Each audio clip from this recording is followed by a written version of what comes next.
CC కాలనీకి 65 లక్షల రూపాయలతో సీసీ రోడ్లు మొత్తం కూడా ఒకేసారి వేసాం. ఇంకొక 3-4 రోడ్లు మిగిలిపోయి అన్నారు, కొన్ని డ్రైన్స్ ఉన్నాయి అన్నారు.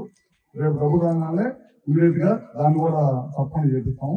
అట్లానే సిఎస్ఆర్ కింద ఒక మంచి కమ్యూనిటీలు పెడతాం. 20 లక్షల రూపాయలతో 20 లక్షల రూపాయలతో కమ్యూనిటీలు పెడతాం. అది మన సిఎస్ఆర్ గ్రాంట్ లో అది ఒకటి చేపిస్తాం. తొందరగా అయిపోయింది. ఎప్పటి నుంచో ఉన్న ఒక కొండ మేళకి రోడ్డు అడిగారు, 1 కోటి రూపాయలు దాన్ని కూడా శాంక్షన్ చేసాం. అది తొందరలోనే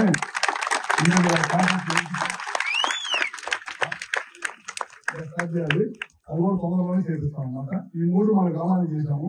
ఇంకా 180 లక్షల రూపాయలు పని చేసాం గవర్నమెంట్ వచ్చిన తర్వాత. ఇవి కాకుండా ఇంకేదైతే ఉన్నాయో అవన్నీ కూడా తప్పకుండా చేపిస్తాం. ఇందాక వ్యవసాయం పొలాలకు వెళ్ళే రోజులు అవుతున్నారు, దాన్ని మేము కూడా ప్లాన్ చేస్తున్నాము. అది కూడా ఎక్స్ప్రెస్ చేపిస్తాం. తొందరగానే వాళ్ళు ఏ విధంగా చేయాలని ఆలోచిస్తున్నాం. అది కాకుండా దాదాపు స్టేల్ ఒక కంపెనీ ఉంది. ఆ కంపెనీ వాళ్ళని ఒక 1000 సైకిల్ నేను అడిగాం.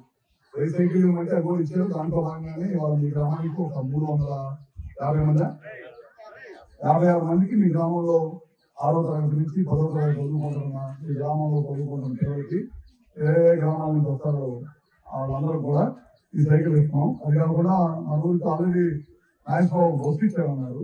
ఆ బస్సు ద్వారా కూడా వస్తున్నారు. ఈ పిల్లల సైకిల్ దూరం నుంచి వచ్చే వాళ్ళే సైకిల్ వస్తారు.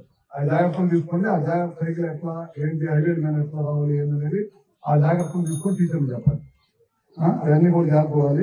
గవర్నమెంట్ వచ్చిన తర్వాత ఖచ్చితంగా ప్రభుత్వ స్కూల్లో విద్యార్థులు కూడా ప్రైవేట్ స్కూల్లో విద్యార్థులకి సమానంగా చదువుకోవాలి అనే ఉద్దేశంతో ఈ ప్రభుత్వం నిర్ణయిస్తుంది. అందుకనే ఎక్కడ కూడా మనం చేసే కార్యక్రమాలు ఎక్కడ కూడా పార్టీ రంగులు కానీ, పార్టీకి సంబంధించిన స్పీకర్లు కానీ, పార్టీ ఫోటోలు కానీ, చంద్రబాబు గారి ఫోటో కానీ, లోకేష్ గారి ఫోటో కానీ, నేను చేసే దాంట్లో మా ఫోటో కానీ ఎక్కడ ఉండవు. ఎందుకంటే పిల్లలకి రాజకీయాలు అవసరం లేదనే ఉద్దేశంతో గత ప్రభుత్వంలో తీసుకున్న చెడు కార్యక్రమాలు పిల్లలకు కూడా ఆ ఫోటోలు అలవాటు చేసినటువంటి ఉండకూడదనే ఉద్దేశంతో పిల్లలు చదువుకునే మైండ్ సెట్ లోనే పిల్లలు ఎదగాలనే ఉద్దేశంతో ఈ ప్రభుత్వం తీసుకున్న నిర్ణయం అన్నమాట. అది దాంట్లో ఇప్పుడు ఎక్కడ కూడా ఇందాక రాగానే స్కూల్లో స్ట్రెంత్ ఉన్నారు, టీచర్ స్ట్రెంత్ లో బయాలజీ టీచర్ లేదన్నారు.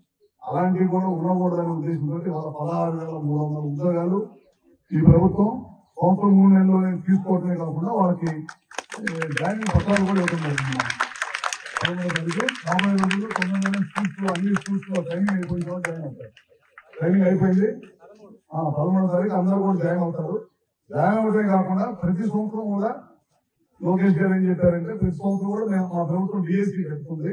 డిఎస్సీ పెట్టి టీచర్లు ఎక్కడైతే కొరత ఉండాలో ఆ టీచర్లు అన్నింటినీ కూడా భర్తీ చేసి పిల్లలకి నాణ్యమైన విద్యుత్ అందాలి, విద్య అందాలి. దాంతో పాటు ప్రతి క్లాస్ కూడా ఒక టీచర్ ఉండాలి. అంతకుముందు ఏం చేసేవాళ్ళు ఒకే టీచర్ 5-6 తరగతులు చెప్పేవాళ్ళు. అట్లా ఉండకూడదు. ఏ క్లాస్ ఆ క్లాస్ టీచర్ ఉండాలి. ప్రైవేట్ స్కూల్స్ ఎట్లా సైన్స్ టీచర్ ఉంటారు, సోషల్ టీచర్ ఉంటారు. అట్లా ఏ స్కూల్ ఆ స్కూల్ ఏ క్లాస్ ఆ క్లాస్ టీచర్ ఉంటారు. అదే విధంగా ఇవ్వాలనే ఉద్దేశం కోసం ఈ డిఎస్సీ ప్రక్రియ స్టార్ట్ చేశారు. గడిచిన 5 సంవత్సరాల్లో 12,000 మంది పైన పిల్లలు ఎక్కడ పడితే అక్కడ తగ్గిపోతుంది జరిగింది. ఈ స్ట్రెంత్ పెరగాలనేదే ఈ ప్రభుత్వ ఉద్దేశం. 5 స్కూల్స్ లో స్ట్రెంత్ పెరగాలి. అట్లానే యూనిఫామ్ 2 దఫలు ఇచ్చారు, మంచి యూనిఫామ్ ఇచ్చారు, క్వాలిటీ ఉంది.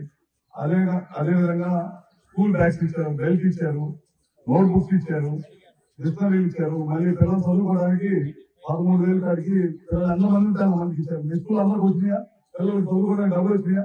ఎక్కడన్నా రాకపోతే ఒకటి ఏదైనా చిన్న మిస్టేక్స్ రాకపోతే కనుక మీరు ఇమీడియట్ గా ఎంఈఓ చెప్పి డిపార్ట్మెంట్ వరకు మాట్లాడి ఇమీడియట్ గా దాన్ని కూడా సాల్వ్ చేయాల్సిన బాధ్యత మీ స్కూల్ యాజమాన్యం ఉంది. అది కూడా ఖచ్చితంగా తీసుకోండి. ఇంకా టీచర్ గారు చాలా అడిగారు మీ స్కూల్ సంబంధించి టీచర్ ఒక నియమన్నారు ఒకటి. అదేవిధంగా కొన్ని క్లాస్ రూమ్స్ కాలిపోతున్నాయి, స్లాబ్ అయిపోయి ఉన్నారు. ఇక్కడ ఏ గారు ఉన్నారు, ఒకసారి ఇమీడియట్ గా వెళ్ళి ఆ క్లాస్ రూమ్స్ చూసి ఏం చేయొచ్చు చూసి ఎస్టిమేషన్ ఏమని చెప్తున్నాను. చూసి ఆ గోడ వరకు ఉంచేసి గోడ బాగుంటే ఉంచి పైన వరకు స్లాబ్ వరకు మారిస్తే పిల్లలకు ఉపయోగపడుతుంది. జిల్లా పరిషత్ ప్రభావం అది కూడా చేస్తామని చెప్పి తెలియజేసుకుంటూ సెలవు తీసుకుంటాను. పిల్లలు మాత్రం జాగ్రత్తగా వాడండి సైకిల్. అర్థమైందా? బాగున్నాయా సైకిల్? వాళ్ళు అవుతున్నారా? వాళ్ళు మీ తల్లిదండ్రులకు మంచి పేరు రావాలి, మీకు చదువు చెప్పిన టీచర్లు కూడా మంచి పేరు రావాలి. ఓకేనా? సరే అట్లయితే ఓకే.